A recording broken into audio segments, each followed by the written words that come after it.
Hey guys, tonight we're standing at the heart of a city that seems to breathe heaven itself, Jerusalem, the year 70 of the Common Era. The sun sets over the Judean hills, pouring gold across the rooftops, and every stone glows like fire. The smell of olive oil and incense drifts from the courtyards. Pilgrims crowd the narrow streets, their voices mingling in a dozen tongues: Aramaic, Greek, Latin, Hebrew. And above it all, like the spine of the world, towers the Temple of Herod, its white marble shining brighter than the sky itself. You can see it from miles away, a beacon for every Jew in the empire, the place where heaven and earth are supposed to meet. You walk through the city's markets, past merchants selling spices from Arabia and figs from Jericho. Roman soldiers patrol lazily, their armour glinting in the sun, while priests hurry toward the temple with lambs for sacrifice. The smell of burning offerings mixes with dust and sweat, creating that strange scent that only ancient cities have, half holy, half human. Somewhere, a group of boys laugh and chase each other through the alleys, kicking up clouds of sand. Somewhere else, a preacher shouts about freedom and prophecy, his words swallowed by the crowd. This is Jerusalem at its height, a city alive with faith, fire, and contradiction. Herod's great building projects have made it the marvel of the East. Pilgrims call it the navel of the world. The Jews call it Zion, the city of God. But to the Romans, it's something else, a restless province at the edge of their empire full of stubborn people who refuse to bow to Caesar. And under that glittering surface, the ground is already trembling. Rome rules Judea through its client kings and governors, men like Pontius Pilate and Gessius Florus, names cursed in the markets. They tax the people brutally, seizing the tithes that should go to the temple. The silver denarii stamped with the emperor's face circulate through hands that despise idolatry. Each coin feels like an insult. Every Roman eagle that flutters above a gate feels like blasphemy. You can sense it as you walk. Tension in the air thicker than the desert heat. The priests in the temple whisper about patience and diplomacy, but the young men of the city are restless. They call themselves zealots, and they talk of swords, of prophecy, of the day when God himself will strike down the foreign occupiers. At night, you hear them in the taverns near the lower market. Their voices rise and fall in the dark. Rome bleeds the holy city dry. Better to die for God than live for Caesar. The Messiah will come with fire. And above their words, you hear the sound of soldiers, the measured tramp of Roman sandals, the clatter of armour. They don't speak Hebrew, they don't need to. Their discipline is its own language, one the city has learned to fear. Still, life continues. The priests perform sacrifices at dawn and dusk, their chants echoing over the courts of the temple. The Sanhedrin debates law and scripture, trying to keep peace between Rome and the people. The merchants sell goods under the colonnades, the money changers shout their rates, and the scent of cedar wood and perfume fills the air. But beneath it all, the fault lines are deepening. Judea is divided, not just between Jew and Roman, but between Jew and Jew. The wealthy Sadducees, who cooperate with the empire, live comfortably in their marble villas on Mount Zion. The Pharisees, guardians of tradition, preach obedience to the law, but caution against rebellion. The Essenes retreat into the desert, waiting for divine intervention. And then there are the Zealots, sharpening their daggers, calling themselves God's sword. The Romans watch and wait. They've seen this before, rebellion smouldering under piety. They know the city's beauty hides a dangerous pride. And in the barracks outside the city walls, the soldiers whisper that Jerusalem is a spark waiting for wind. At the temple, the priests continue their rituals. The high priest steps behind the veil once a year, offering sacrifice for the sins of Israel. Pilgrims fall to their knees in awe. The golden menorah glows in the dim light, and the songs of the Levites rise like smoke into the rafters. But even here, at the heart of the world's holiness, you can feel the unease. Some say that omens have begun, that the great doors of the temple open by themselves at night, that strange lights flicker in the sky. People murmur, God is warning us. And in the fortress that looms over the temple, the Antonia fortress, home to the Roman garrison, the soldiers laugh, drink, and keep their spears sharp. From their towers they can see the worshippers like ants below. To them, this city is a curiosity, a place of endless noise and endless trouble. But to Rome, It is a problem that must someday be solved. Jerusalem's people pray for deliverance, Rome's generals plan for discipline, and you, standing in the middle of it all, can feel both, the faith and the fury, the holiness and the hunger for blood. This city, sacred and stubborn, is ready to explode. The sun sinks behind the hills, turning the white stones crimson. The shofar sounds from the Temple Mount, marking the evening sacrifice. For a moment, everything is still. The smoke rises, the crowd kneels, the golden doors gleam. Then, somewhere in the distance, a voice shouts, a soldier's order, a merchant's argument, or maybe a warning. Whatever it is, it breaks the silence like a crack in the wall, and if you listen carefully, beneath the prayers and the music, you can almost hear the faint march of legions, the rhythm of a storm approaching. Jerusalem sleeps under the watch of Rome, but not for long. Morning rises over Jerusalem like a curtain of gold, but the sunlight can't hide the tension brewing beneath it. The streets, the shimmer with pilgrims and merchants, also echo with the grumbling of anger. A quiet, dangerous hum that the Romans feel in their bones even if they can't understand the words. You walk through the city and see it in every face. Pride and humiliation, faith and resentment, all wound together like the braids of a rope that's about to snap. For almost 100 years, Judea has lived under the shadow of Rome. Ever since Pompey the Great marched through the gates in 63 BCE, the empire's hand has rested heavy on the holy city.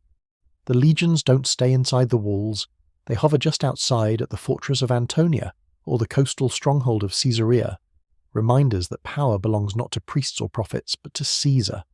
The Romans tolerate the Jewish religion, but not the Jewish pride. They let the people worship their one God, as long as they also honour the emperor's authority.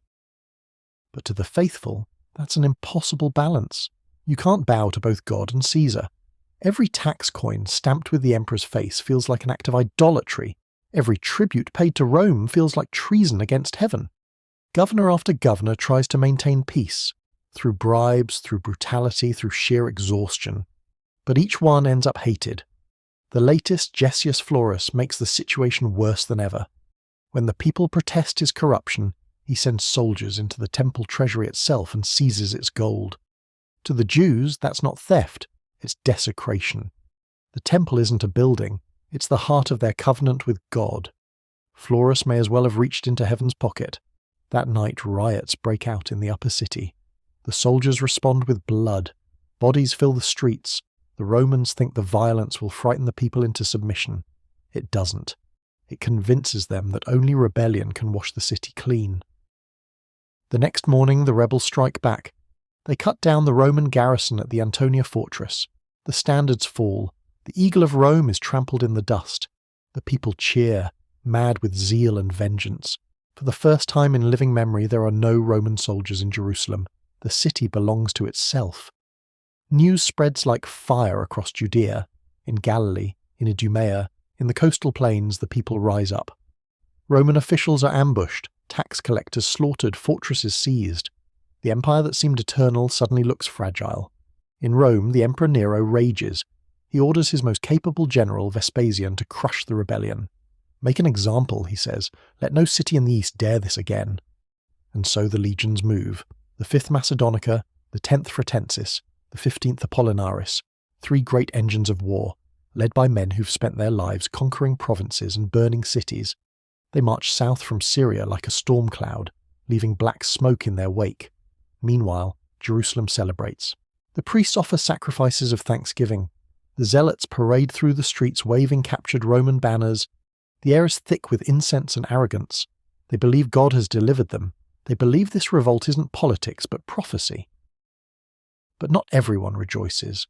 The older men, the ones who remember Pompey's siege and Herod's purges, watch the young zealots with weary eyes. You've awakened a monster, one warns. Rome doesn't forgive. He's right. By the year 67, Vespasian's campaign is already devouring the north. Cities like Jotapata and Sepphoris fall one after another. The Romans leave nothing behind but ashes and silence. Refugees flood south toward Jerusalem carrying stories that curdle the blood. Stories of crucifixions lining the roads, of towns erased from the earth, of fields sown with salt. Still, Jerusalem refuses to bend. In the temple courts, the rebels call it divine proof. "The Lord will fight for us," they cry. "The Romans are nothing against his arm." They believe the city itself is invincible, that its walls, its temple, its covenant are stronger than legions. From the Roman camp near Caesarea, Vespasian studies maps and reports. "They think their God will save them," he says. "Then we will test his walls." He moves methodically, slowly tightening the noose. His soldiers burn the countryside, cut the roads, seize every village that might supply the rebels. He doesn't need to storm Jerusalem yet. He only needs to starve it of allies. Inside the city, fear begins to mingle with fanaticism. Factions form: the Zealots, who demand total war, the Sicarii, dagger men who assassinate moderates, and the priests desperate to preserve the temple at any cost. The rebels fight each other almost as fiercely as they fight Rome. And in the midst of it all, pilgrims keep arriving. It's Passover, the festival of deliverance, and hundreds of thousands flood the city, unaware that it's about to become a trap. The narrow streets overflow with travellers and sacrifices. The smell of blood and smoke rises from the temple, offerings of lambs, prayers of liberation. You stand in the crowd, pressed between walls of people, and feel the strange electricity in the air, faith turning into frenzy. A preacher shouts, "God has chosen Jerusalem again. The Romans will burn like Sodom." The people cheer. Above them, the priests lift their hands and bless the multitude, and somewhere beyond the hills the legions march. You can almost hear their drums through the singing. By the summer of 68, Galilee has fallen. The Roman eagles fly over the ruins of every rebel city. Only Jerusalem remains. But before the final strike, history takes a strange turn. Emperor Nero dies, chaos grips Rome, and Vespasian, the conqueror of Judea, is called back to seize the throne himself. The campaign pauses. The city breathes again, mistaking delay for mercy. In the taverns, people toast the empire's civil war. "Let them tear each other apart," they say. "The Lord fights for us." But in the Roman camps, Vespasian's son Titus waits. Young, ruthless, and ambitious, he sharpens his plans while his father sharpens his crown. When the new emperor is crowned, Titus receives his order: finish it. And somewhere on a distant road, the first dust of his legions rises again, rolling toward Jerusalem like an approaching storm. The lull is over, the reckoning is coming. It begins with a whisper and ends with a roar. The year is 66 CE, and Jerusalem, once the pride of Judea and jewel of faith, explodes in rebellion. The spark comes from the temple itself, that massive sacred fortress of marble and gold where heaven and earth supposedly meet. It's the height of the festival season. Tens of thousands fill the courts, singing psalms, offering sacrifices, trading stories of miracles and deliverance. But beneath the chants of praise, anger simmers. Roman banners fly above the Antonia fortress, visible from the Temple Mount like an open wound. And the governor, Gessius Florus, still demands tribute. His soldiers extorting money, his greed unending. You can feel the tension like static in the air. A preacher in the crowd begins to shout, "How long will we serve idols?" Another replies, "No more coins of Caesar, no more tribute to Rome." The people begin to murmur, then chant, and soon the courtyard trembles with the rhythm of rebellion. The spark comes when Florus's men march into the temple treasury to take what little silver remains. The priests protest, the crowd hurls stones, and before anyone can stop it, a Roman soldier draws his sword inside the holy precinct, an unthinkable blasphemy. The city erupts, the streets fill with shouting, the alleys with smoke. Citizens seize weapons, storm barracks, and drive the Romans into retreat. Within hours, the rebellion spreads across the city like wildfire. The zealots take the lead, armed fanatics fierce and fearless, who believe they are fighting for God's kingdom, not just freedom. They storm the Antonia fortress, where the Roman garrison holds out. The fight is brutal. Arrows raining from the walls, oil boiling down from the towers, and chants of "For the Lord, for Zion" echoing through the smoke. By sunset, the fortress burns. The Romans trapped inside are slaughtered to the last man. The Roman eagle, symbol of empire, falls into the flames, and as it burns, the people cheer until their throats bleed. That night, the city goes mad with celebration. Priests offer sacrifices of thanksgiving. The zealots parade through the streets, waving Roman standards like trophies.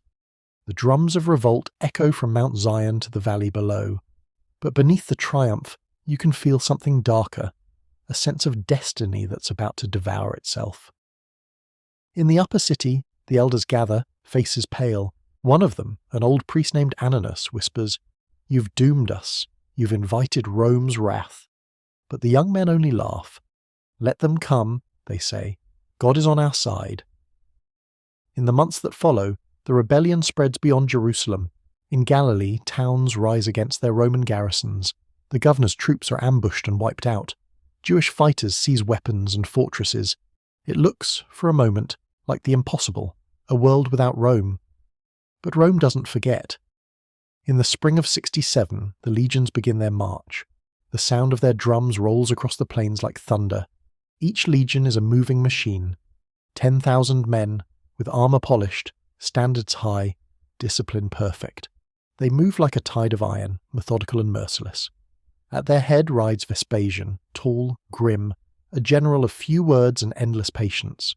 His orders are simple: crush the rebellion, city by city, until Judea is silent. The Romans descend on Galilee first. They besiege Jotapata, where one of the rebel leaders, the historian Josephus, commands the defence. For 47 days the city holds out, its defenders fighting from the walls with stones and boiling oil. But when the Romans breach the gates, it becomes slaughter. 40,000 die. Josephus hides in a cave with his followers, who choose suicide over capture.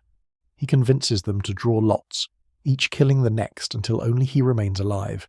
Captured and brought before Vespasian, he prophesies, "You will be emperor." The Roman spares him, half amused, half intrigued. The campaign continues. Gamla, Tarichaea, Sepphoris, one after another the cities fall.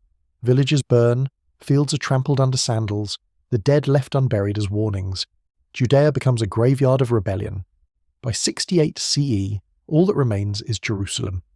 The last great bastion of Jewish resistance, the city of God, now stands alone and surrounded. Inside the walls, the people are divided. The zealots rule the temple and the lower city with fanaticism. They speak of miracles and prophecies, convinced that angels will defend them. The priests plead for peace. The elders warn that the Romans will destroy everything, but the rebels will hear no caution. One night, in their fury, they burn the city's food stores to force the people to fight.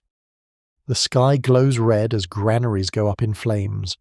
Bread turned to smoke, hope turned to ash. The next morning, the smell of roasted grain mixes with fear. In the Roman camps, Vespasian receives reports of chaos within the walls. He smiles thinly. They destroy themselves. Let them. The strategy works. He advances slowly, conquering every fortress in Judea except Jerusalem. When word reaches him that Emperor Nero is dead, he halts the campaign.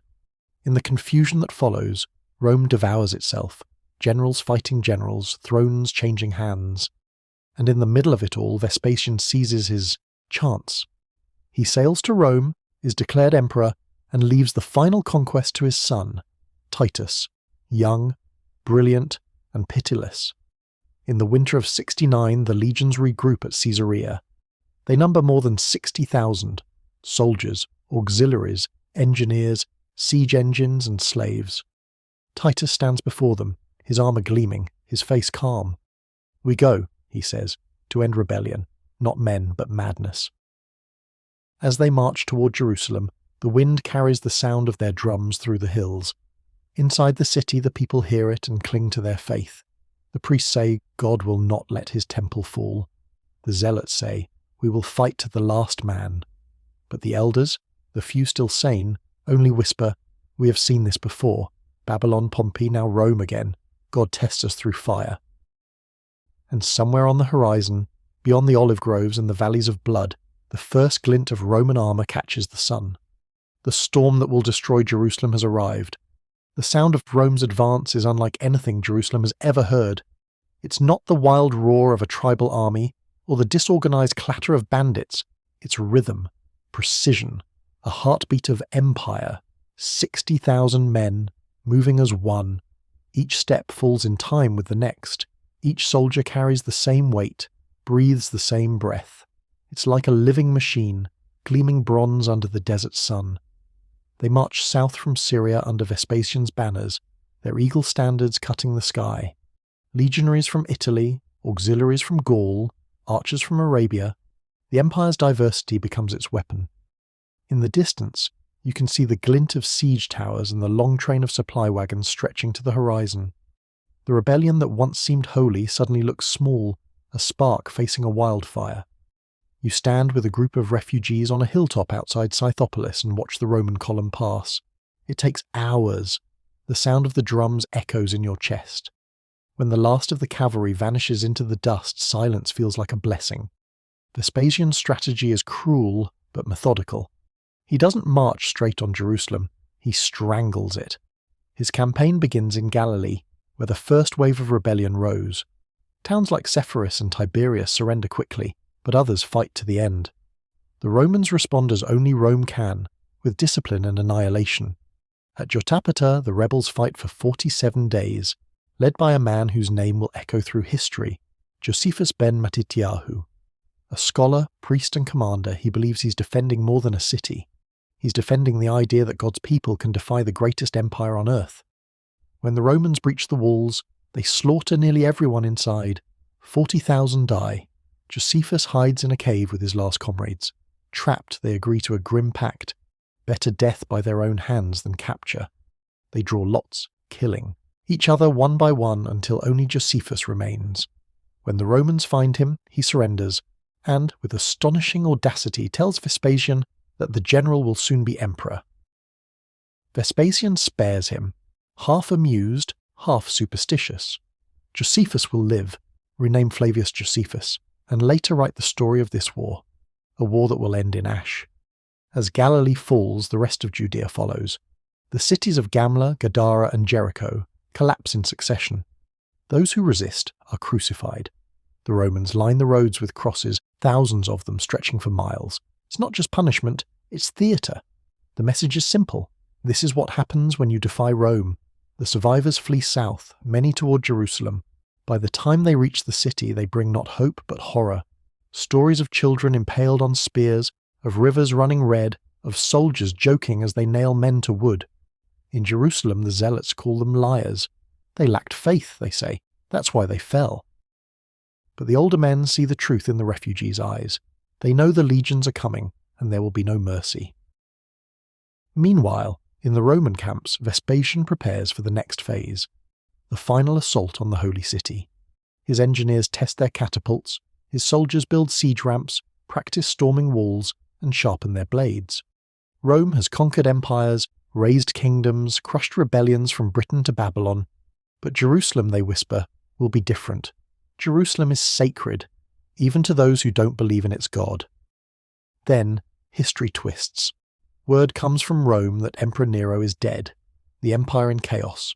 One general after another claims the throne. Civil war rips the heart of the empire apart. Vespasian pauses his campaign, watching the world's most powerful state devour itself. His legions, loyal to him above all others, proclaim him emperor. He sails to Rome to seize the crown, leaving his son Titus in command of the Judean front. Titus is everything Rome loves in a conqueror. Young, disciplined, cold. His soldiers adore him. His enemies will curse his name for centuries. He gathers the legions, the 5th Macedonica, the 10th Fretensis, the 12th Fulminata, and auxiliaries from Arabia and Egypt. He calls them together and says, "We go to end rebellion, not to punish a people, but if they resist, let the city be a warning to the world." The soldiers cheer, banging shields against spears until the air shakes. By spring of 70 CE, the legions march toward Jerusalem from every direction. Columns snake through the valleys, over the Judean hills, their red standards flapping in the wind. The people inside the city see the dust rising on the horizon, and their courage falters. But the zealots preach defiance. God will send angels to fight for Zion, they shout from the temple steps. They see the Roman army as nothing more than Pharaoh's host at the Red Sea. They believe a miracle is coming. At night, the city glows with torchlight and prayer. At dawn, it glows with fear. Titus camps first at Scopus, north of the city, where he can see the golden crown of the temple catching the sunrise. He stares at it for a long time. "Beautiful," he murmurs. It would be a pity to destroy it. But pity is not the business of Rome. He orders the engineers to prepare the siege works. Siege towers rise, battering rams are rolled into place, trenches are dug, and every road into the city is cut.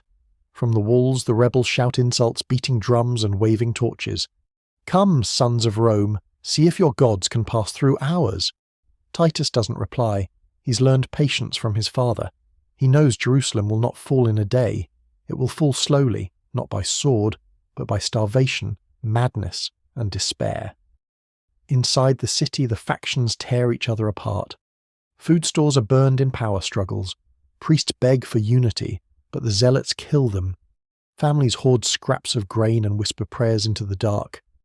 The city that calls itself holy is already devouring itself. And outside, under the blazing Judean sun, the legions wait, disciplined, merciless, patient.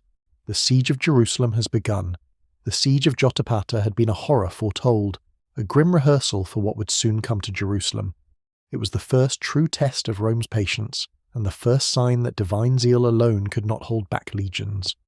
You can picture it, a fortress city perched on a steep hill in Galilee, its cliffs falling away on every side. Inside, thousands of Jewish rebels, farmers, scribes, former priests, stand shoulder to shoulder, believing God himself will guard their walls. Outside, Vespasian's legions encircle them in perfect formation. The Romans waste no time. They build embankments, raise towers, and roll forward siege engines. Great stones crash against the walls. Arrows whistle like swarms of hornets. For days the defenders hold, shouting prayers as they rain fire and rocks on the enemy. Among them is Josephus, once a priest, now a commander. Scholar turned soldier by fate. He watches the siege unfold with the detached mind of a historian, even as men die beside him. He writes later, "I saw death on all sides, and it had many faces. The Romans are patient. They grind the defenders down methodically, starving them, cutting their wells, tightening the noose inch by inch. When the walls finally fall, they pour in like floodwater. The streets run red. The cries of the dying echo through the hills. Josephus hides in a cave with 40 men trapped, cornered, knowing what Roman mercy means. His companions choose death over capture, a grim ritual of suicide by lot. One kills another, then himself, until only Josephus and one other man remain. Somehow, the historian persuades his companion to surrender with him. Dragged before Vespasian, he looks not terrified but calm. "You will soon be emperor," he tells the general. It sounds like madness, but something in his voice gives Vespasian pause.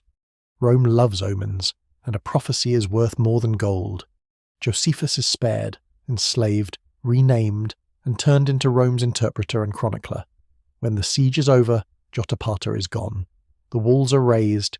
The survivors, women, children, old men, are sold into slavery. Those who resist are crucified. The smell of burning wood and flesh hangs over the valley for days. From there, Vespasian moves south like a storm. Every village, every stronghold, every orchard is swallowed by Rome's advance. Cities that once traded in peace now trade in corpses. The Judean countryside becomes a wasteland of broken walls and smouldering ruins.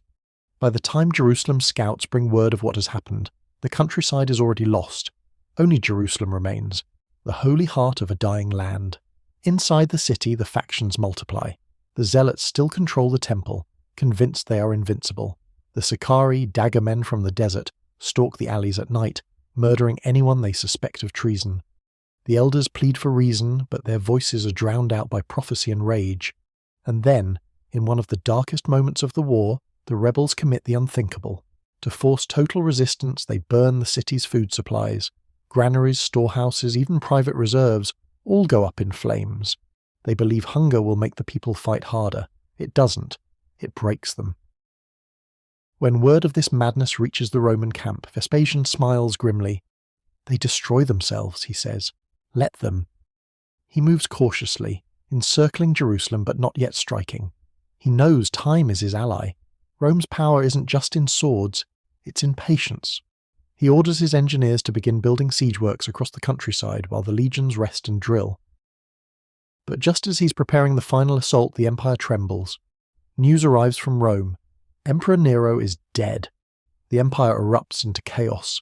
Civil war breaks out. 4 emperors in a single year, each rising and falling in a storm of assassination and ambition. For a moment, Judea's fate hangs in the balance. Vespasian halts his campaign, sensing opportunity. His legions, fiercely loyal, proclaim him emperor. He sails west, leaving the unfinished war to his son Titus. Titus inherits not just his father's army, but his father's calm, patient cruelty. He gathers the legions, the 5th Macedonica, the 12th Fulminata, the 15th Apollinaris, and the 10th Fretensis, over 60,000 men. Their standards gleam under the sun, their discipline absolute.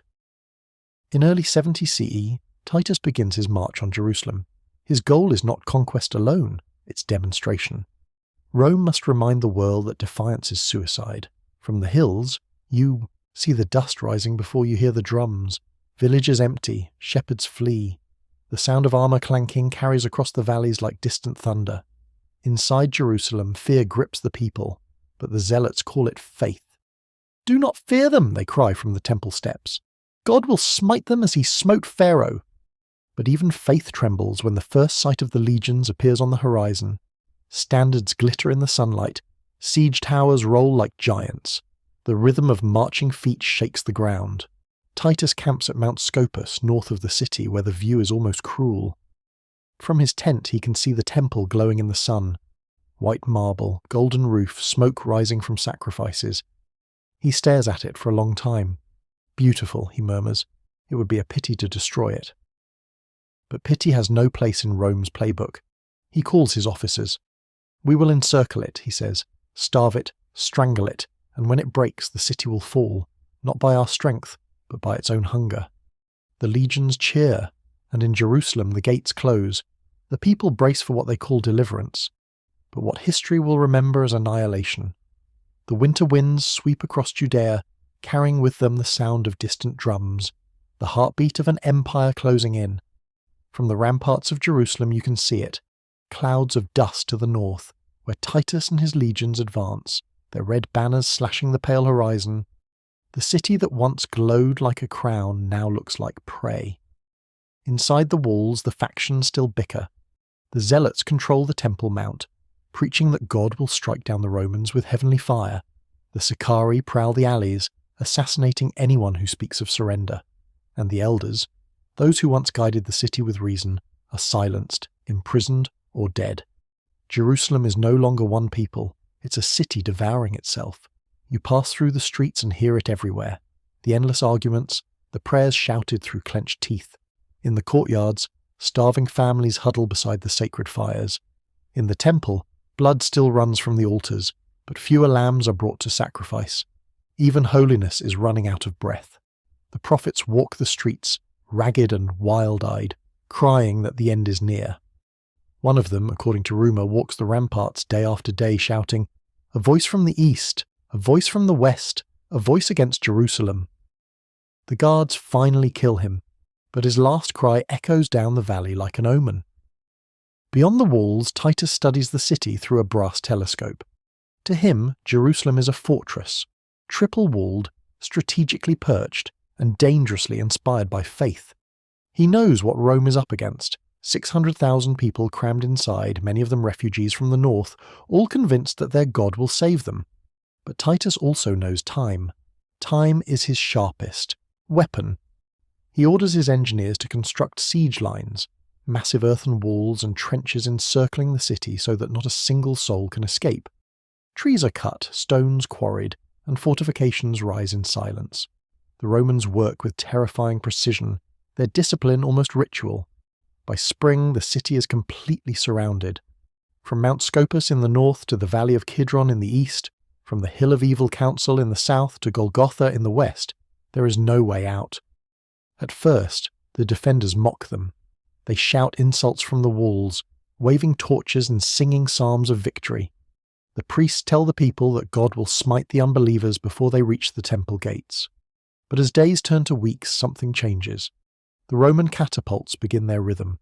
Great stones the size of barrels arc through the sky and crash into the city with bone-shaking force. The walls tremble, houses collapse, and dust drifts over the holy streets like fog. Titus offers peace. He sends envoys to the city gates with terms: lay down your arms, surrender the city, and live. The zealots kill the envoys. We have no king but God, they shout.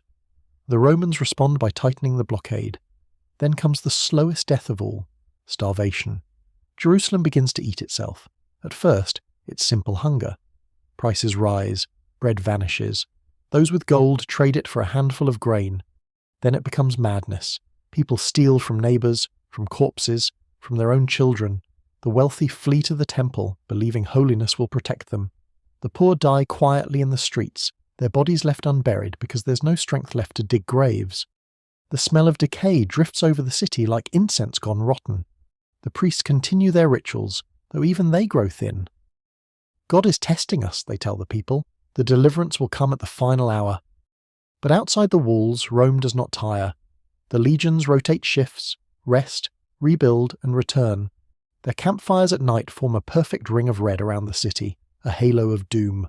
From the Mount of Olives you can see them glowing like stars fallen to earth. Inside, factions turn on one another. The zealots fight the Sicarii, who fight the remaining moderates. The temple courts, once filled with psalms, now echo with the clash of steel. Blood stains the holy pavement. One night, as if in punishment for their arrogance, lightning strikes the city, igniting parts of the outer wall. The people scream that it's a sign. No one can agree what it means. Then, amid the chaos, an astonishing rumour spreads. Emperor Vespasian, the conqueror's father, has been crowned in Rome. Titus, they say, is now Caesar's heir. The legions celebrate. The soldiers shout his name, lighting torches in the night. Titus watches from his camp and speaks quietly to his officers. Let this city be a lesson, he says. Let it burn so, brightly that all who see it remember what Rome does to rebellion. In the morning he orders his siege towers rolled forward. The battering rams thunder against the walls. The sky fills with arrows and fire. The defenders fight back with everything they have: stones, spears, oil, and prayer. For weeks the battle rages around the northern gate. The Romans are repelled again and again. Each attack costs hundreds of lives. Titus grows restless but refuses to break. He knows the city is dying from within. He orders the catapults to fire day and night, not for destruction, but for despair. Sleep becomes impossible in Jerusalem. Every moment is noise: the hiss of stones, the crack of timber, the screams of the wounded. One evening, as the sun sets over the temple, the Roman horns sound 3 long notes, the signal for the assault. The battering rams strike together. The outer wall shudders, cracks, and finally collapses in a thunder of dust. The defenders fall back, retreating to the second wall. The Romans surge forward, trampling the dead beneath their sandals. For the first time in months, the banner of Rome flies over the city's edge. But the victory is not yet complete, and what waits beyond the next wall will turn the siege into apocalypse. The dust from the first wall still hangs in the air, thick and choking, when the Roman trumpets sound again. From the valleys and hilltops around Jerusalem the legions surge forward, armour gleaming like scales in the sun. They chant their commander's name: Titus, Titus, Titus, each syllable a drumbeat of empire. Inside the city the defenders stagger back from the ruins of the outer wall, bloodied but defiant. They regroup behind the second barrier, their faces hollow from hunger and sleeplessness. Every street is now a battlefield, every rooftop a rampart. The sacred city is becoming a maze of death. You stand among the survivors in the lower city. Smoke stings your eyes, and the ground trembles beneath your feet with every impact from Roman catapults. Stones the size of oxen smash into houses, shattering walls like clay. The sound is deafening, a never-ending roar that drowns out even prayer. The zealots, drunk on desperation, refuse to yield. God will fight for us, they shout, raising their swords toward the heavens. But the heavens remain silent. Titus, watching from the north, has no such faith. He trusts in siege engines, discipline, and inevitability. He orders the second line of siege towers forward. Monstrous wooden giants clad in iron plates, creaking as they roll across the blood-soaked earth.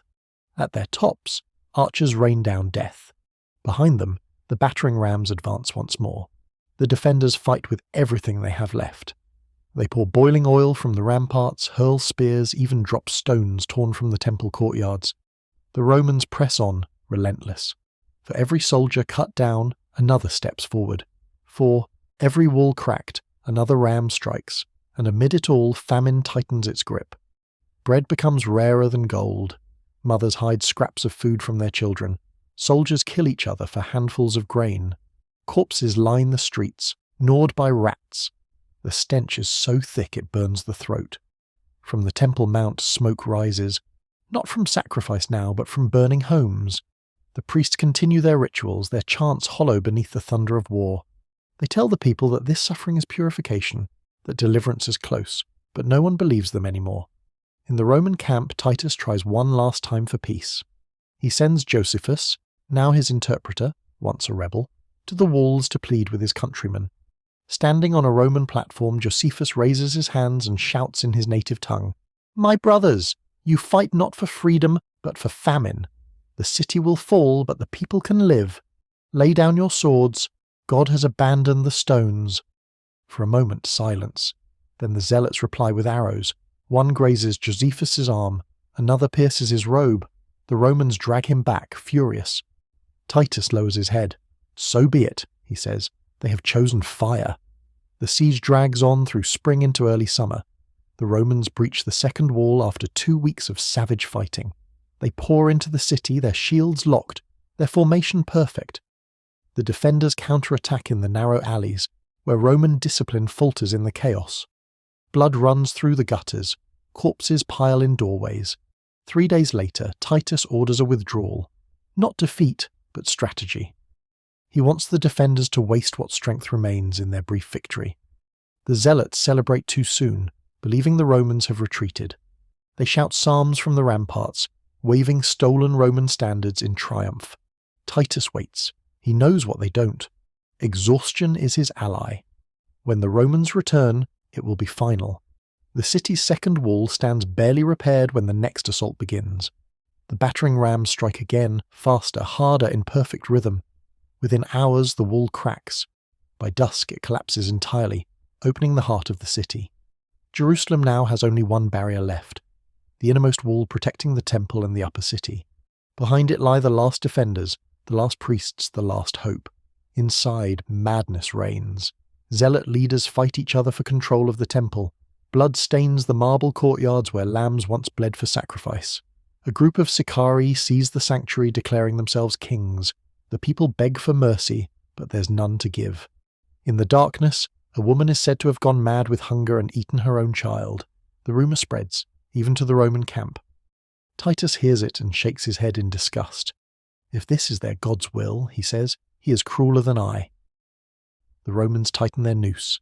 They build a circumvallation, a wall around the city to trap the trapped. No food goes in, no life comes out. The birds circle overhead, waiting for the feast. At night, Jerusalem glows faintly in the distance, not with light, but with the embers of fires still burning. The songs of the temple have become screams, and still the city refuses to fall. Titus, pacing before his tent, turns to his captains. "We have cut their limbs," he says, "but the heart still beats. Tomorrow we strike for the temple." The officers nod grimly. They know what that means. Not just the end of the siege, but the end of a civilization. From the hills, the legions prepare. Siege towers roll into position. Archers nock flaming arrows. The rams are oiled. The horns are ready. Inside the city, the defenders make their last prayer. They gather in the courts of the temple, facing the Holy of Holies, and cry out for deliverance. The air trembles with their voices, rising like smoke to a heaven that does not answer. The night before the assault, the sky above Jerusalem glows red, perhaps from fire, perhaps from dust, perhaps from something that men will later call an omen. Whatever it is, by dawn, the city of God will burn. Dawn breaks over Jerusalem, but it brings no peace, only smoke, blood, and the metallic rhythm of Roman drums. The sun rises behind the Mount of Olives, casting long shadows across the valley, and in that eerie red light the city looks more like a vision from prophecy than a place of stone and flesh. You can hear the low hum of thousands of soldiers chanting as the legions prepare for the final assault.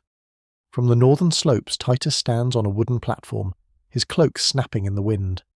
Below him, the siege towers groan forward, monstrous constructions of timber and iron, their wheels grinding through ash.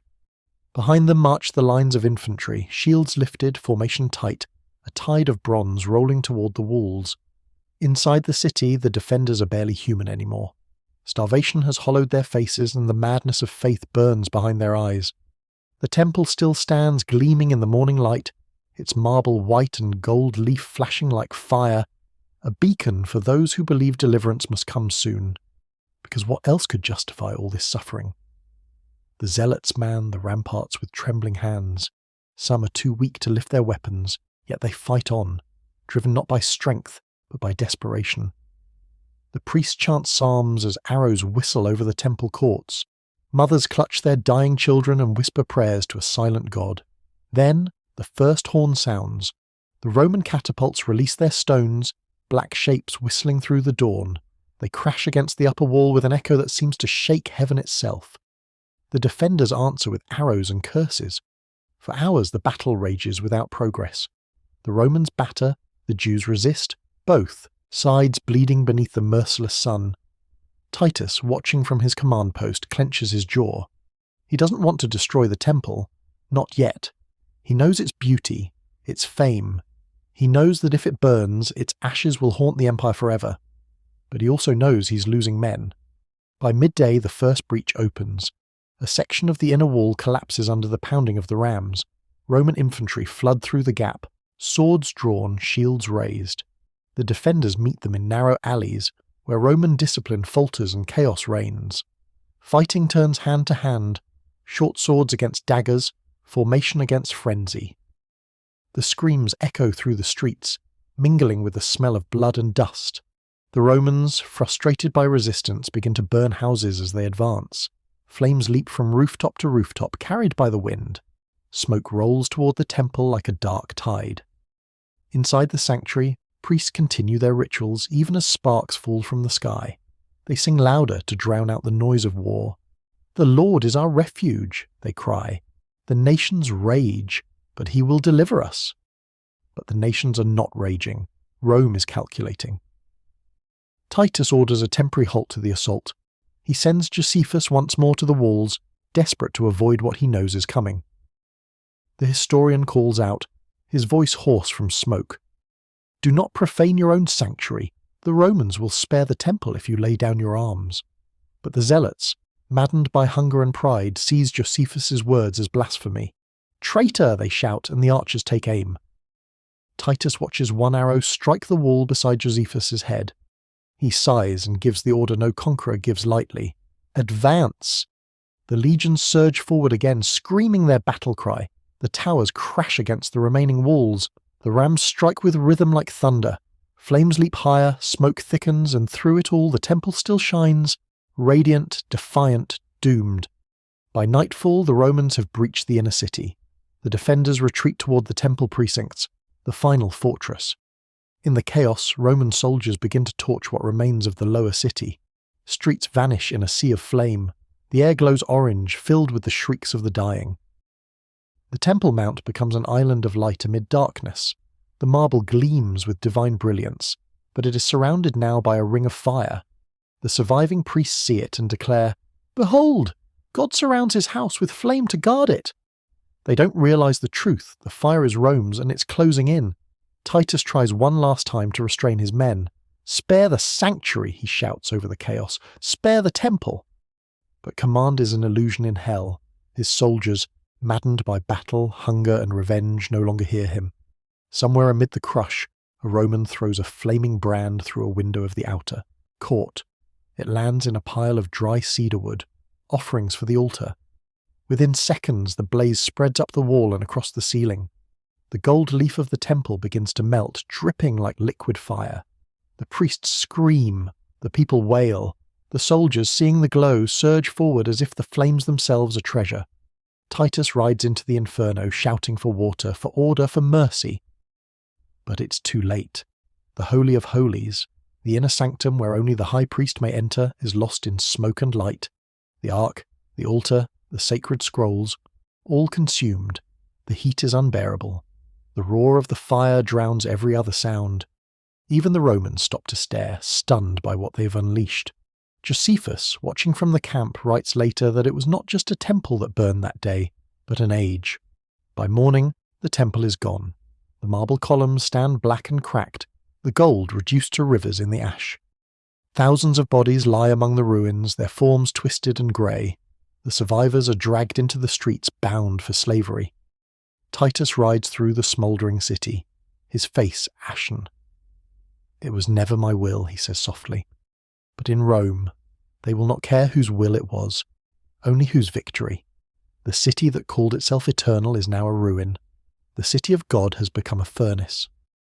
From the Mount of Olives the smoke rises in a single column, climbing into the morning sky, a black monument visible for miles, and somewhere, in that haze between heaven and earth, Jerusalem breathes its last prayer. The temple is gone, but Jerusalem does not die quickly. The fire devours what it can, yet in the ashes people still move, crawling, crying, fighting for air. The city that had called itself eternal has become a graveyard of dust and smoke. The morning after the blaze, Titus stands on the steps of the ruined courtyard, surrounded by the crackle of cooling stone. The heat still radiates from the ground. His officers approach cautiously, their armour streaked with soot. One of them, eyes wide, whispers, "My lord, the God of these people, if he exists, will remember this." Titus doesn't answer. He looks toward the blackened skeleton of the temple, its golden doors melted into puddles, its marble cracked like bone. "Then let him remember," he says finally. "Rome does not forget either." He turns to his soldiers and gives a quiet order. No quarter. The legions fan out through the ruins, methodical, merciless. The rebellion's last holdouts have fled to the upper city, where the wealthy once lived in houses of carved stone and cedar. Now those mansions have become fortresses. The zealots, reduced to skeletons with swords, barricade the streets and prepare for one final stand. The Romans advance behind their shields, moving in formation even among the corpses. They push through collapsed walls, crush resistance under their sandals, and burn whatever still stands. The screams echo from hill to hill. Inside the city, starvation finishes what the sword begins. The living envy the dead. Parents trade silence for food. In dark cellars, people whisper the unthinkable, that God has turned his face away. The priests who once promised deliverance are gone, their robes now ashes drifting in the wind. But the zealots fight on. Even as fire surrounds them, they cling to prophecy. "Better to die with the temple than live without it," they cry. They believe the flame itself is holy, that their deaths will sanctify the ruins. By now, the siege has lasted months. The Romans have lost men too, to fever, exhaustion, madness. The smell of decay drifts even into the camps, a constant reminder of what waits inside. Titus grows weary, but there is no turning back. "Let it end," he mutters. "Let this cursed city sleep." He orders his engineers to clear the rubble from the Temple Mount and push forward into the upper city. The catapults return to their rhythm, thud, whistle, crash, shaking the last walls.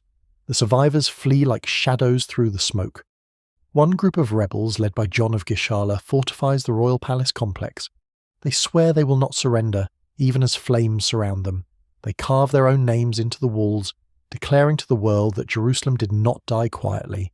The Romans storm the palace, slaughtering anyone who resists. John is captured alive, dragged before Titus in chains. Titus looks down at the once proud rebel and says, "You called yourself a king." John spits blood. "I serve the King of Heaven," Titus sighs. "Then let him rule your silence." He orders him taken away. By now the city is nothing but ruin. The sound of battle fades. The fires still burn, but they have no more fuel. The sky above Jerusalem turns the colour of iron. The barrass fortress collapses. The palaces crumble. And then, for the first time in years, there is silence. The siege is over. The Romans, grim and efficient, begin the work of death. They round up survivors, men, women, children, and separate them by strength. The young and able are marched in chains toward the coast, destined for slavery in Rome or the mines of Egypt. The old, the sick, the wounded, they are executed on the spot. The roads leading out of Jerusalem are lined with crucifixes once again. Josephus, watching the aftermath, writes that 97,000 were taken captive, and over 1 million died. Even if his numbers are exaggerated, the horror is not. No city on earth has ever fallen like this. Titus surveys what's left. The Temple Mount is a plateau of rubble. The lower city is a black scar. Only the western retaining wall, a mere fragment of the temple complex, remains standing half by chance, half by command. Titus allows it to stand, perhaps as a warning, perhaps as pity. No one knows. When the work is done, he gathers his officers. "We have done what Rome required," he says. "May the gods forgive us if we have done more." But forgiveness is not a Roman virtue. The legions strip the city of treasure. Gold melted from the temple, silver from the palaces, ivory and incense, and sacred vessels from the holy place. These will soon travel west, destined to decorate Rome's triumphal parade. That night, as the soldiers drink and celebrate, Titus walks alone through the ruins. The air is still warm, shimmering with embers.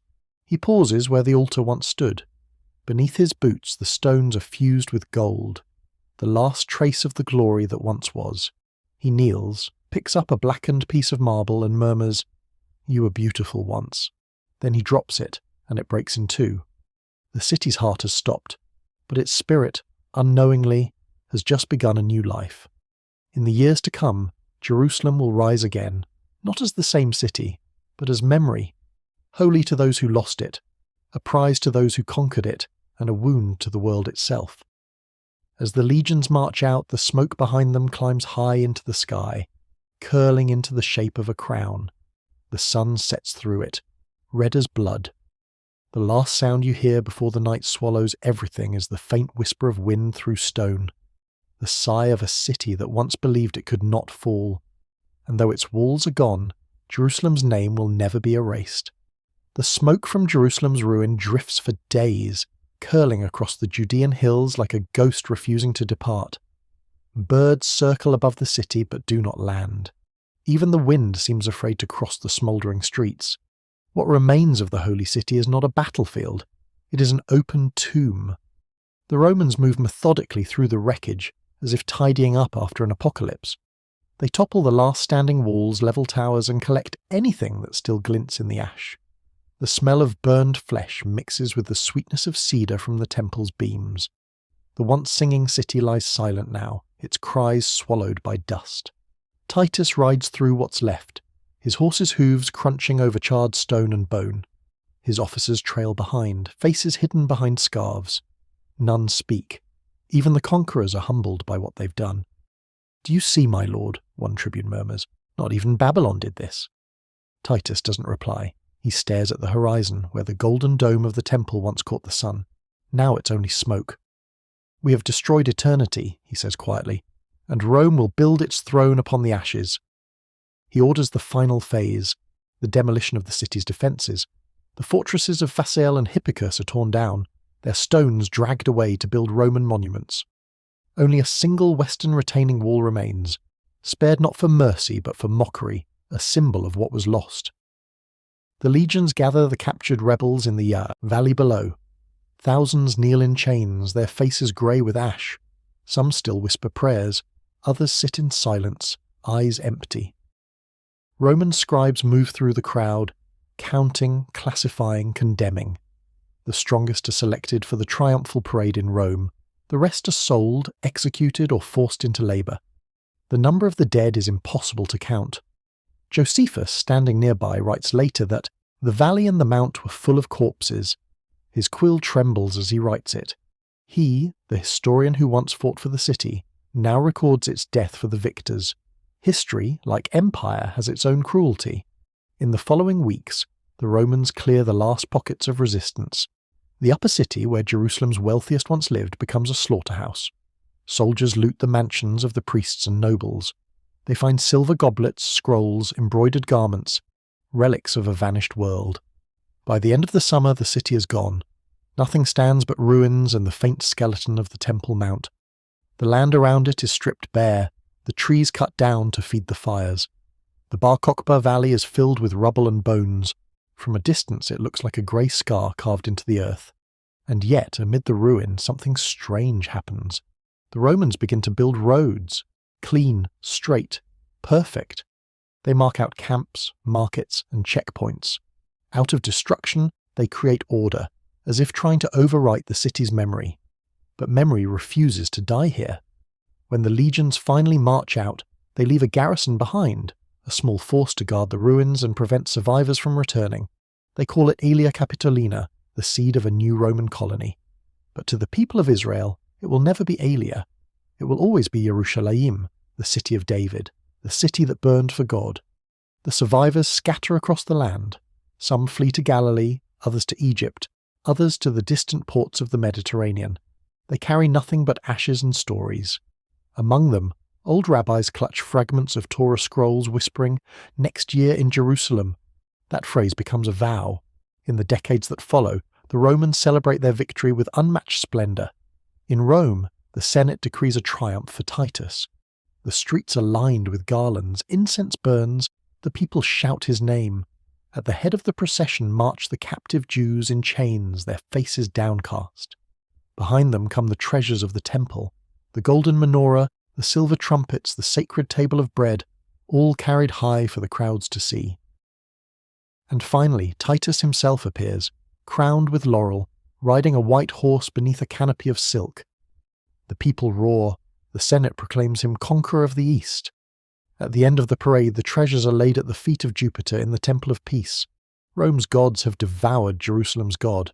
At least that's what they believe.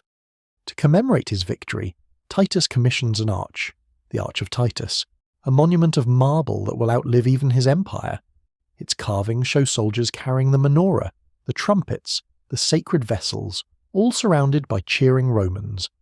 The inscription reads simply, "The Senate and people of Rome to Titus, son of Vespasian, because he subdued the Jews." 2,000 years later, that arch will still stand, and Jews walking beneath it will lower their eyes in silence, remembering. But for now, in 70 CE, the world believes Jerusalem is finished. Rome has crushed rebellion, burned holiness, rewritten history in its own image. The empire celebrates, the generals feast, the poets sing of glory. Yet in a distant corner of the empire, small communities of exiles begin to gather in homes, lighting lamps, reciting psalms, mourning what they lost but refusing to let it end there. A teacher in Yavne says softly to his students, "The temple is gone, but God is not. Our walls are broken, but our covenant stands. It is the beginning of something new, quiet, enduring, invisible. A faith rebuilt not in stone, but in memory." And somewhere far away, perhaps in a Roman villa, Josephus writes the final line of his chronicle, "Jerusalem has fallen." But even as his ink dries, the story is not over, because though the city's stones are scattered, its name is carved into eternity. In Rome, the flames of Jerusalem are turned into gold. The city's destruction becomes a story of triumph, written in marble and myth. For the Romans, the fall of Jerusalem is not a tragedy. It is proof of divine favour. The empire has conquered not just men, but gods. You stand among the crowd in the streets of Rome, the smell of incense heavy in the air. It's the year 71 CE, and the city is celebrating. The triumph of Titus unfolds like a theatre of empire. Drums thunder, horns blare, and petals rain down from the rooftops. First come the prisoners, thousands of Jewish captives in chains, their eyes hollow, their hair matted with ash. Some are priests, some rebels, some children. They are forced to carry the relics of their own faith through streets that mock them. Then come the treasures, the 7-branched golden menorah, the silver trumpets, the sacred vessels from the temple. The crowd gasps as they pass, dazzled by their splendour. The priests of Jupiter throw flowers at them, shouting praises to Rome's gods. Behind the treasures rides Titus himself, laurel wreath on his brow, his white horse adorned with gold and crimson. The people chant his name as he raises his hand, neither proud nor humble, just tired. Perhaps he remembers the smoke, the screams, the marble melting like wax. Perhaps not. History rarely leaves room for regret. The procession climbs the Via Sacra, ending at the Temple of Jupiter Capitolinus, the highest point in Rome. There, Titus dismounts, ascends the steps, and offers sacrifice, not to the god of Jerusalem but to Jupiter, Rome's own. The blood spills, the incense burns, and the crowd roars. A poet nearby declares, "The gods have chosen Rome eternal, and the Senate decrees an arch to commemorate the victory. On it will be carved the scene that defines the century, Roman soldiers carrying the menorah on their shoulders, surrounded by triumph. It is art as dominance, memory as conquest. For the Jews of the empire, the message is unmistakable. Their God has been defeated, their city erased. But faith has never lived in stone alone. Far from Rome's glittering avenues, in exile and sorrow, the survivors begin to gather again. Small groups meet in homes or caves, whispering prayers in the dark. They sing the Psalms of David in trembling voices, the words more precious now than gold. One rabbi, Yochanan ben Zakkai, smuggled out of Jerusalem before its fall, founds a new academy in Yavne. There, amid olive trees and silence, he rebuilds the faith without temple or priesthood. We cannot offer sacrifice, he tells his students, so we will offer study. We cannot light the altar fire, so we will light the lamp of wisdom. And in that shift, from blood to word, from ritual to remembrance, a new Judaism is born. Meanwhile, the empire swells with pride. The gold taken from the temple funds new monuments, new roads, new amphitheatres. The Colosseum itself, that symbol of Roman might, is built partly with Jerusalem's plunder. When the crowds cheer the gladiators there, they do so beneath the ghost of a sacred flame stolen from Zion. Titus rules briefly after his father's death. The people love him, calling him delight of mankind. But his reign is short. After only 2 years as emperor, he dies suddenly, at the age of 41. Some say fever, others whisper poison, but the poets call it divine justice, the hand of a god whose house he burned. His brother Domitian builds a temple in his honour and proclaims him divine. The Arch of Titus is completed soon after, its reliefs gleaming with carved marble light. For centuries to come, Roman generals will march under that arch, believing themselves heirs to his victory. But even in Rome, whispers spread. Some soldiers who fought in Jerusalem say they dream of fire, endless, red, devouring fire, and of a voice crying from the ruins, Jerusalem lives.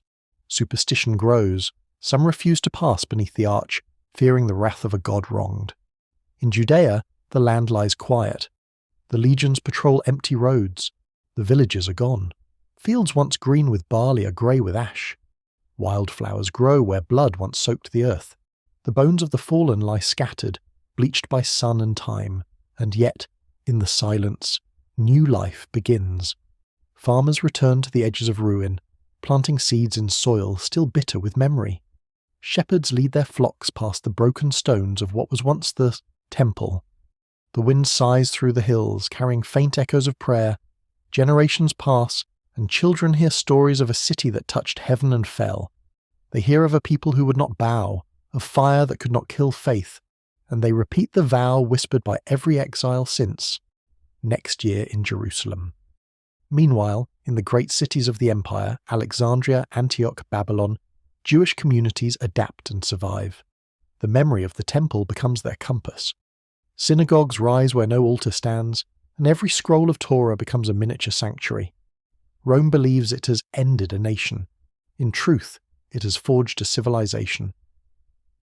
As the years turn into decades, Josephus, now an old man, sits in a villa outside Rome, writing the final pages of his Jewish war. He dips his quill in ink and pauses. Through the window he can see the Arch of Titus gleaming in the sunset. He writes, "I have seen the wrath of men and the silence of God, but I have also seen that neither sword nor fire can destroy what the soul remembers. And somewhere, beyond Rome's marble pride, beyond its noise and conquest, the ruins of Jerusalem wait beneath the stars, quiet, scorched, sacred still. The empire will rise and fall 12 times, but those stones will whisper forever. Decades pass, and the ashes of Jerusalem cool into legend. The Romans believe the city is gone forever, erased, silenced, conquered. But ruins have long memories, and Jerusalem's memory is a weapon sharper than any sword. You stand now in Judea, 40 years after the fall. The land looks peaceful on the surface. Roman roads cut through the hills, olive trees bloom again, and merchants trade along the rebuilt markets of Caesarea and Sepphoris. But beneath that calm, resentment smoulders. Every ploughed field hides the ghost of a burned home. Every prayer ends with a sigh for the temple. Rome rules Judea with an iron hand. Legions patrol the countryside. Governors come and go, enforcing laws that forbid rebuilding Jerusalem or even entering its ruins. The city is a forbidden zone, a scar left deliberately open. The emperor now calls it Aelia Capitolina, dedicated to Jupiter, not to God. For Jews, it's the ultimate humiliation, their holiest city renamed for Rome's chief pagan god. Still, pilgrims sneak in. They climb the hills under cover of night, kneel among the ruins and weep. Some kiss the stones, others collect dust from the Temple Mount to carry home in small pouches. The soldiers who catch them laugh, but the exiles do not stop coming. In Yavne, the rabbinic academies flourish. The rabbis debate, teach, and remember. Without a temple, they rebuild faith through study and law. Prayer replaces sacrifice. Learning replaces priesthood. What was once a nation of warriors becomes a nation of words. The new generation grows up not with swords, but with scrolls. They study the Talmud, memorize the Psalms, and whisper the names of places they have never seen, Hebron, Bethlehem, Zion, as if reciting a spell that might wake the dead. But Rome's peace, like all imperial peace, is fragile. In 132 CE, 60 years after Titus's victory, the ember reignites. Under Emperor Hadrian, Rome bans circumcision and plans to build a temple to Jupiter on the very site of the Jewish god's sanctuary. That act, one insult too many, sparks a new rebellion, fiercer and even more desperate than the first. Its leader is a man named Simon Bar Kokhba, son of the star. To his followers, he's the Messiah, the warrior king promised in prophecy. To Rome, he's a terrorist. For 3 years, Bar Kokhba's forces fight like lions. They carve tunnels through Judea's hills, ambush Roman patrols, and retake dozens of towns. For a brief, blazing moment, the dream returns, an independent Judea, the temple's hope reborn. Coins are minted in his name. On one side, the Star of David, on the other, the words for the freedom of Jerusalem. But freedom under Rome never lasts. Emperor Hadrian sends his best general Julius Severus with legions from across the empire. The Romans learn from Titus. No frontal assault this time. They choke the land instead, sealing every cave, cutting every supply line, burning every field. The rebels, trapped in their own tunnels, suffocate in the dark. By 135 CE, the revolt ends in massacre. Bar Kokhba is killed, his followers wiped out. Jerusalem, rebuilt by Rome as a pagan colony, becomes forbidden to Jews on pain of death. A new temple rises, not for God, but for Jupiter. Over the ruins of Zion, Rome plants its own divine banner. The survivors scatter again, to Babylon, to Egypt, to Greece, to Spain. The diaspora becomes destiny, but even in exile they carry the same words, next year in Jerusalem. For the empire it seems complete, the Jewish people broken, their city erased. But Rome misunderstands the nature of faith. A new religion, born from those same lands, begins to spread, Christianity. Its followers also worship the God of Jerusalem, and their story too revolves around that city. They preach that the destruction of the temple was not the end of holiness, but the beginning of redemption. Within a century, even Rome's own emperors will kneel before this new faith. And thus, the fire that began in Jerusalem spreads through the very heart of the empire that tried to extinguish it. Centuries roll by. Rome falls, empires rise and vanish like smoke. But the memory of Jerusalem never fades.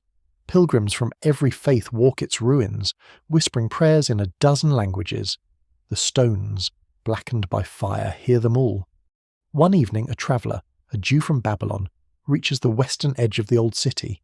He finds a surviving stretch of Herod's great retaining wall, half buried in debris. He touches the stones, cold and rough, and begins to weep. He doesn't know that one day those stones will be called the Western Wall, and millions will come to stand where he stands. He only knows that the city still breathes beneath the dust. In Rome, the Arch of Titus still gleams, but its carvings begin to fade.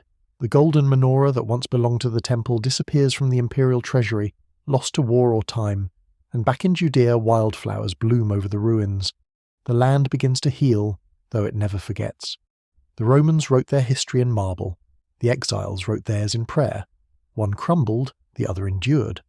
So when the wind blows through the valleys of Zion, it carries two voices, the echo of empire and the whisper of faith. Guess which one still speaks? Centuries pass and time covers the bones of empire like dust. The marble of Rome cracks, its legions fade into legend. But Jerusalem, that city of fire and faith, refuses to die. Burned, buried, rebuilt, it rises again, changed but unbroken, a scar that gleams instead of healing. By the 4th century the world has turned upside down. The empire that once worshipped Jupiter now bows to the God of Israel, through his new followers, the Christians. What began as a small sect of Jewish disciples, hunted and scattered after the crucifixion of their teacher, has become the faith of emperors. The irony is so sharp it could cut marble. The same Rome that burned the temple now sends pilgrims to the ruins. Emperor Constantine the Great, newly converted to Christianity, orders the construction of churches across the Holy Lands. His mother, Helena, travels to Judea herself, an old woman climbing the same hills where Titus once marched. Helena walks among the ruins of Zion and weeps. She orders the building of the Church of the Holy Sepulchre, marking the place Christians believe Jesus rose from the dead. For her, this is not conquest but redemption. Where destruction reigned, she says, let resurrection begin. Jerusalem becomes holy again, but not as it once was. For Jews, it remains forbidden. For Christians, it becomes the centre of the world. Pilgrims pour in from every corner of the empire: Greeks, Syrians, Ethiopians, Romans. They walk barefoot through the streets, kiss the ground, and carry home dust from its stones. The Romans, now Christian Romans, rebuild the city as Aelia Capitolina, but faith reshapes it faster than politics. Shrines and monasteries rise, priests replace soldiers. The sound of hymns echoes where the temple psalms once rose. And yet in the shadows the exiled children of Zion still whisper their prayer, next year in Jerusalem. They live in Babylon and Carthage, in Spain and Yemen, and every spring at Passover they face east. When they say the name of the city they touch their hearts. By the 7th century the world changes again. From the deserts of Arabia a new faith emerges, Islam. Its followers too revere Jerusalem as holy. They call it Al-Quds, the Holy. For them, it is the city of prophets, where Abraham prayed and Muhammad ascended to heaven. When the Muslim armies sweep through the Middle East, they reach Jerusalem in 638 CE. But this conquest is unlike Rome's. The Caliph Umar ibn al-Khattab, dressed in simple robes, enters the city without bloodshed. He refuses to pray inside the Church of the Holy Sepulchre, fearing his followers might one day seize it by force. Instead, he prays outside, and upon that spot his successors will build a new shrine. Soon after, under the Umayyad caliphs, two great monuments rise on the Temple Mount, the Dome of the Rock and the Al-Aqsa Mosque. The dome's golden roof gleams brighter than anything Herod ever built. Its mosaics proclaim not conquest, but unity, the oneness of God, the continuation of faith. For the first time since Titus burned the temple, the mount is alive again with prayer. Not the Psalms of David, not the hymns of Christendom, but verses of the Quran, words that echo the same truth. There is no God but God. And so, the city once cursed by Rome becomes a beacon to three faiths. Jews weep for its loss, Christians glorify its resurrection, and Muslims protect its sanctity. Jerusalem becomes a mirror, each faith seeing in it the reflection of its own soul. But harmony, like peace, is fragile. The same holiness that draws pilgrims also draws armies. Over the centuries, Jerusalem becomes the heart of the world's desire, fought over by crusaders and caliphs, by kings and sultans, by emperors who think owning it means owning heaven. In 1099, Crusader knights from Europe capture the city in a storm of steel and slaughter, killing Muslims, Jews, and even Eastern Christians. They bathe the streets in blood, all in the name of the same God. Less than a century later, Salah al-Din, Saladin, retakes it peacefully, showing mercy where others had not. Every conqueror claims they have restored Jerusalem to its rightful faith. None understand that the city does not belong to any of them. Centuries more pass, empires rise, Mamluk, Ottoman, British, each laying claim to the stones, each leaving their own layer of dust. And yet, the city endures. The wind still carries the call to prayer, the toll of church bells, and the whispers of psalms all at once. From the Mount of Olives you can look down and see them. The Dome of the Rock, the Church of the Holy Sepulchre, the Western Wall, 3 faiths breathing the same air, rooted in the same soil once soaked in blood. The fire Titus set never truly went out. It changed form, into light, into memory, into faith. For though Rome thought it destroyed Jerusalem, what it really did was set the world alight with it. And somewhere, if you listen closely at dusk when the wind moves between the olive trees and the muezzin calls across the valley, you might hear it, a faint echo beneath all the prayers, next year in Jerusalem. By the time the medieval world ripens, Jerusalem has become more symbol than city, a vision painted in gold and dust, desired by kings who've never walked its hills and prayed for by peasants who never will. It lives in scripture, song and dream as both paradise and prize. And yet, through all its centuries of conquest, something stubborn remains beneath the stones. A heartbeat, faint but steady, echoing from the days when psalms filled the air and smoke from the temple curled toward heaven. You arrive in Jerusalem in the 12th century. The air smells of spice and sweat, of incense and iron. Crusader banners flutter from the walls, red crosses on white, and the clang of armour mixes with the soft hum of prayer from distant mosques. Latin priests march in processions, chanting hymns to Christ the King, while in the alleys, Eastern Christians whisper their own older liturgies. The city feels like a house with too many tenants, all insisting they own the door. But not long after, in 1187, the wind changes again. The armies of Salah al-Din al-Ayyubi, Saladin, sweep across the hills like a desert storm. Unlike Titus, he brings not vengeance but balance. When his soldiers take the city, there is no massacre. He enters humbly, dismounting before the gates. He orders his men to clean the dome of the rock and hang new lamps in the mosques. When Christian bishops come trembling before him, expecting death, he gives them safe passage. Jerusalem, he says, belongs to God, not to us. It's a strange kind of peace, fragile and luminous. Pilgrims of all faiths begin to return, Muslims to the Haram al-Sharif, Christians to the Church of the Holy Sepulchre, Jews to the broken wall that still whispers of the temple. For a time, the city breathes, but peace, like holiness, draws envy. The Crusaders return again and again, Richard the Lionheart, Frederick II, kings, popes, dreamers, each wanting to claim the city of God. Some take it by treaty, others by siege. Each leaves a scar. Each writes their own version of salvation in blood. Through it all, Jerusalem endures, never fully destroyed, never truly free. The centuries turn like grinding stones. The Mamluks rise, ruling from Egypt. Then come the Ottomans, under Sultan Selim I in 1517, who claim the city for their empire and promise stability under Islam. His son, Suleiman the Magnificent, rebuilds the city walls still standing today, carving his name into the stones as if to anchor time itself. Under Ottoman rule, the city becomes quiet again. Not peaceful exactly, but watchful. Pilgrims from every land wander its streets, Armenian monks in black robes, Greek priests carrying candles, Jewish mystics wrapped in white shawls, and dervishes spinning in trance beneath olive trees. The call to prayer mingles with the ringing of bells, the rustle of Torah pages, and the low murmur of countless languages. And yet, even in that uneasy harmony, the memory of the old temple never fades. Every Passover, Jewish families from Spain to Persia lift their cups and repeat the same words, next year in Jerusalem. Children born in exile learn the city's name before their own. Then, as the centuries creep toward modernity, new winds blow from the west. European explorers, archaeologists, missionaries, and eventually empires reborn in steel instead of sword. By the 19th century, the Ottoman Empire weakens and foreign powers circle Jerusalem like vultures around a sacred carcass. The British, the French, the Russians.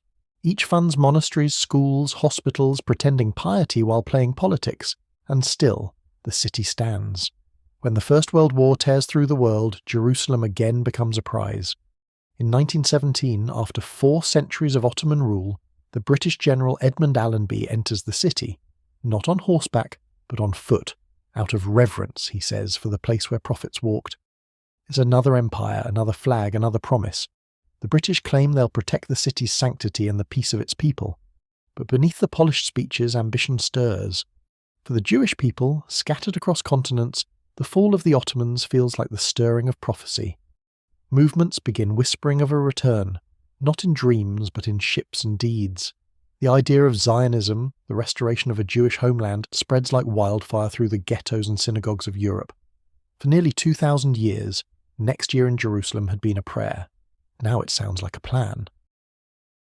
Meanwhile, Arab families who have lived in the hills of Palestine for centuries hear the same winds and feel unease. To them, Jerusalem, Al-Quds, is their heart too, and they fear a new kind of conquest wearing the clothes of redemption. Empires fall, nations rise, but Jerusalem never stops being the world's argument, and through it all, the stones remember.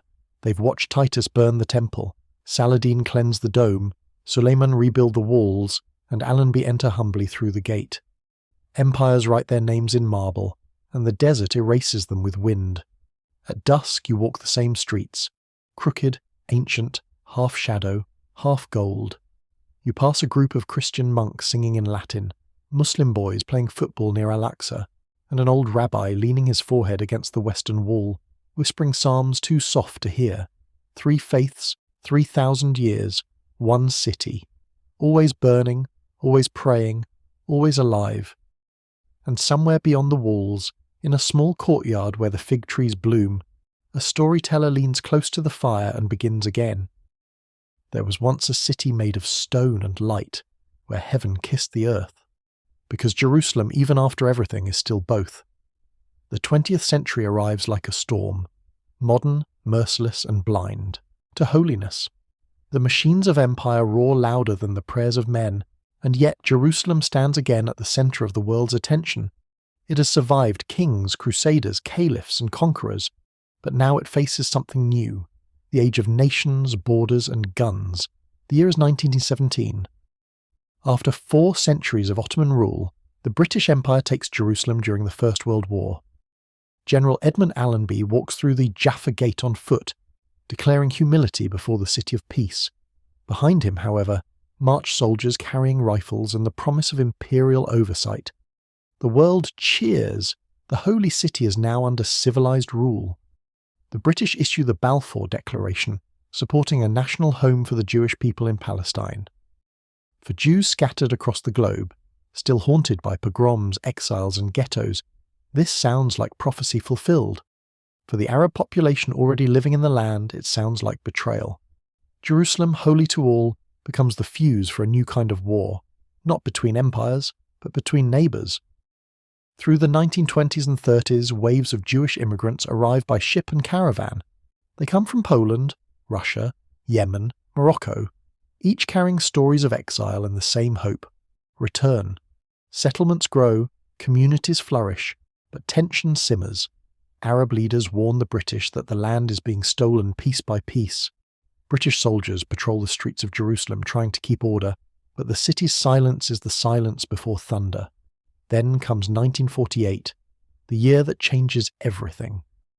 The world is still reeling from the Holocaust, from 6 million murdered Jews and a Europe turned to ash. Sympathy, guilt, and politics converge into one decision: the creation of the State of Israel. On May 14, 1948, David Ben-Gurion declares independence. That night the Arab armies move. Jerusalem becomes a battlefield once again. Shells fall on the old city. Snipers watch from the rooftops. Churches, synagogues and mosques stand side by side under fire. The British withdraw, leaving chaos behind. By the war's end, the city is split. West under Israeli control. East, including the old city and the holy sites, under Jordanian rule. Barbed wire runs through its heart. The Western Wall, holiest site in Judaism, is cut off. Jews stand on the other side of the border, gazing toward it through binoculars. Muslims pray freely at Al-Aqsa, Christians guard the church of the Holy Sepulchre, and soldiers stand between them, guns where angels once were. For 19 years that wall of division holds. Then, in 1967, lightning strikes again, the 6-Day War. Israel, surrounded by hostile armies, fights for survival and, in a stunning victory, takes back East Jerusalem. Israeli soldiers climb the Temple Mount, the shofar sounds, tears flow freely. For the first time in nearly 2,000 years, Jews stand again before the Western Wall. Photographs, From that day show battle-worn men kissing the stones, whispering through their tears, "We are home." But home in Jerusalem is never simple. To Muslims, Al-Aqsa remains the third holiest site in Islam, the place of the Prophet's night journey. To Christians, the Church of the Holy Sepulchre still marks the heart of their faith. And to Jews, the wall is the last touch of their lost temple. All three faiths claim the same few acres of sacred ground. Every stone is history, every prayer is politics. In the decades that follow, the city becomes both symbol and struggle. Peace treaties come and go. Diplomats fly in, make promises, fly out. Pilgrims still come by the millions, crying, praying, photographing. But they walk streets lined with soldiers. The air hums with both devotion and danger. The modern skyline of Jerusalem grows taller. Hotels, embassies, rail lines. But beneath the glass and concrete the same ancient pulse beats. Excavations uncover Herod's steps, Roman streets, Crusader chapels. Every shovel of dirt unearths another layer of faith, another reason to fight. And yet, amid all this, the ordinary rhythm of life continues. The muezzin calls the faithful to prayer at dawn. Church bells echo at noon. Children in kipput run through alleys selling pomegranates, and nuns buy bread from Arab bakers. The tension never disappears, but neither does the coexistence. It's fragile as the flame in the menorah, as fragile as faith itself, but it flickers on. The 20th century ends as it began, with Jerusalem at the crossroads of the world's hopes and fears. Peace talks stall, walls rise, yet pilgrims keep coming, their footsteps soft as prayers. Standing at the western wall at night, you can see it all in one glance.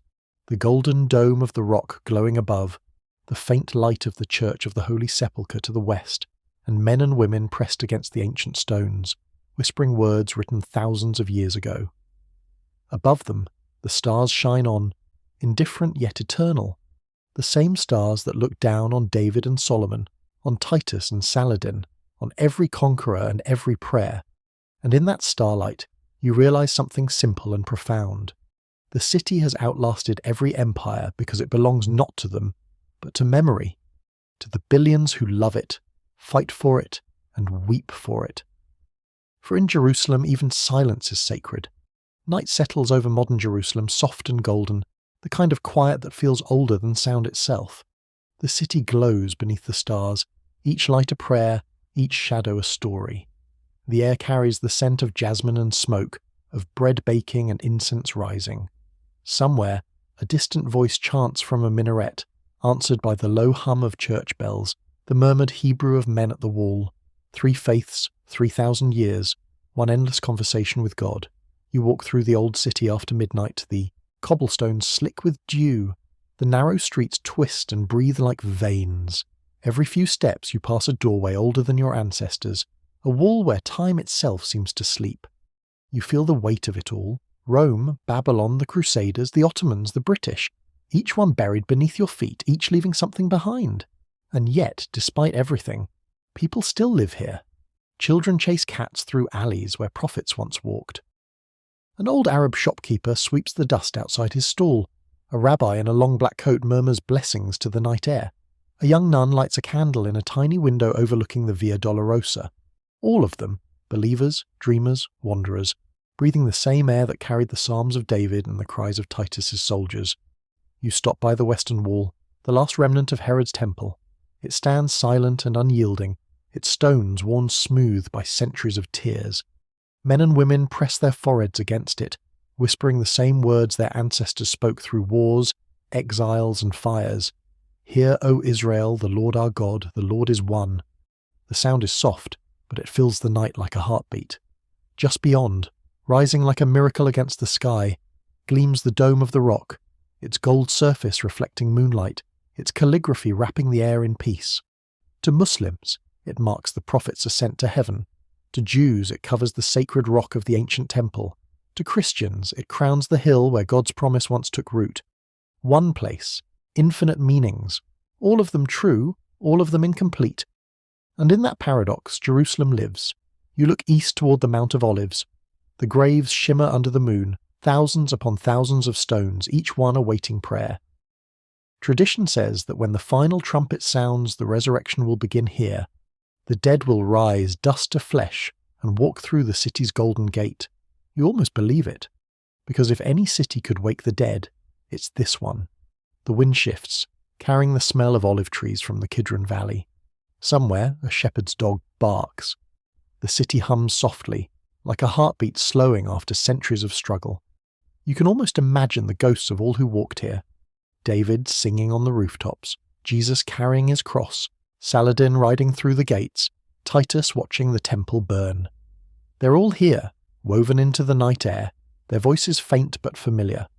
You lean against a cool stone wall and close your eyes. The hum of prayer becomes a lullaby. For a moment history fades. The empires are gone, the army's silent.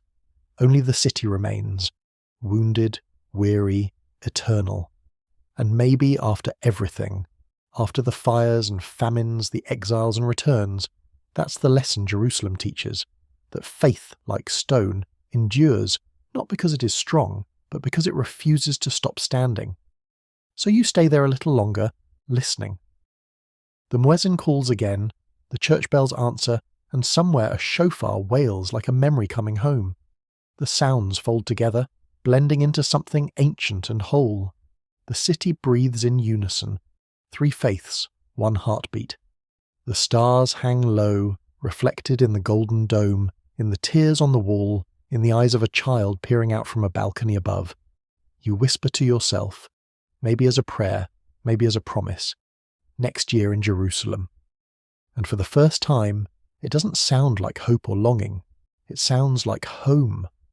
The wind moves gently through the stones, brushing your cheek like an old friend. The lights flicker. Somewhere a door closes softly. And in that moment, as the city exhales beneath the stars, you realize that Jerusalem never really fell. It just keeps rising. The story slows now, like the city itself after dawn prayers. The sky above Jerusalem begins to pale, the first hint of morning softening the edges of stone and shadow. You breathe deeply, the air still warm from the night, the silence almost sacred. You think of everything that has passed, prophets and emperors, generals and saints, all chasing something they could never quite hold. You think of the temple flames, the Roman banners, the exiles whispering in foreign lands, and you realize all of them, all of it, still echo here, not as noise, but as memory. The stones beneath your feet are older than your language. They've seen kingdoms burn and faiths collide, and yet they remain cool, patient, unchanged. In their stillness, you sense something timeless, the quiet endurance of a city that refuses to forget itself. You close your eyes. The sounds of the living world fade, the hum of traffic, the call to prayer, the murmur of pilgrims. What's left is peace, fragile, flickering, but real. You understand finally what makes Jerusalem different from every city that ever was. Not its power, not its beauty, but its persistence. It doesn't belong to kings or armies. It belongs to those who keep believing, even when belief seems impossible. So you take one last breath of its air, a mixture of dust, incense, and history. And as the sunrise spills across the golden dome, you feel something like forgiveness. The city wakes again, as it always does, half dream, half miracle, and somewhere in that first light between prayer and silence, Jerusalem keeps rising. Good night, sweet dreams.